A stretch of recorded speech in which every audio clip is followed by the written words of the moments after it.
আসসালামু আলাইকুম। আমরা আজকে বলবো অনুশীলনী ১.১১ ব্যতিক্রমী ও অব্যতিক্রমী ম্যাট্রিক্স। তো যে কোনো একটা বর্গ ম্যাট্রিক্সের আমরা ব্যতিক্রমী ম্যাট্রিক্স বলবো কখন? যদি ওই বর্গ ম্যাট্রিক্সের নির্ণায়ক যেটা নির্ণায়কের মান কত হয়? বর্গ ম্যাট্রিক্সের নির্ণায়কের মান যদি 0 হয় তখন তাকে বলা হয় কি? ব্যতিক্রমী ম্যাট্রিক্স। আর যদি বর্গ ম্যাট্রিক্সের নির্ণায়কের মান 0 না হয় তখন ওই ম্যাট্রিক্সকে আমরা বলি কি? অব্যতিক্রমী ম্যাট্রিক্স। এখন আমরা কোশ্চেন দেখি, দেখো এখানে বলছি কি এক্স এর যেসব মানের জন্য এখানে একটা ম্যাট্রিক্স দেওয়া আছে, ম্যাট্রিক্সটি ব্যতিক্রমী হবে তা কি করো? নির্ণয় করো। তো আমাদের প্রদত্ত ম্যাট্রিক্সটি ব্যতিক্রমী হবে এই যে এক্স স্কোয়ার 5 2x3 টা ব্যতিক্রমী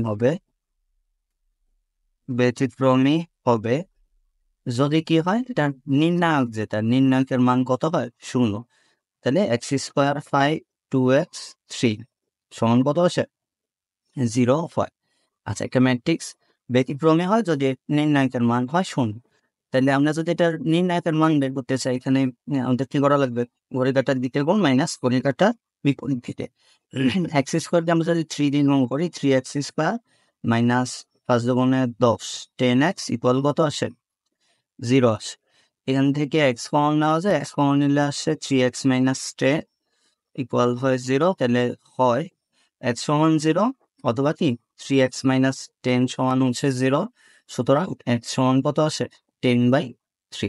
তাহলে যদি এক্স এর মান 0 হয় অথবা এক্স এর মান 10/3 হয় তখন এই ম্যাট্রিক্সটা কি হবে? ব্যতিক্রমী। আচ্ছা, এর পরে এখানে একটা এমসিকিউ আছে, বহু নির্বাচনী প্রশ্ন।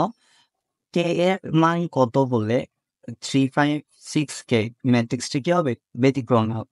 তো আমরা জানি একটা ম্যাট্রিক্স ব্যতিক্রমী হয় যদি এটা নির্ণায়কের মান কত হয়? 0 না। তাহলে 356 কে ইকুয়াল হবে কত? যদি 0 হয়। তো আমরা যদি গুণ করি 3 দুগুণে 3 ইন্টু কে 3 কে মাইনাস 5 6 হচ্ছে 30 সমান হচ্ছে 0। তাহলে 3 কমন নিলে আসবে কে মাইনাস 10 না সমান হচ্ছে 0। তাহলে আমাদের সুতরাং কে মাইনাস 10 সমান হচ্ছে 0। কে সমান কত হবে? 10। আমি যদি এখানে কে এর মান 10 বসে তাহলে এই ম্যাট্রিক্সটা কি হবে? ব্যতিক্রমী। অ্যান্সার হচ্ছে কি ঘ।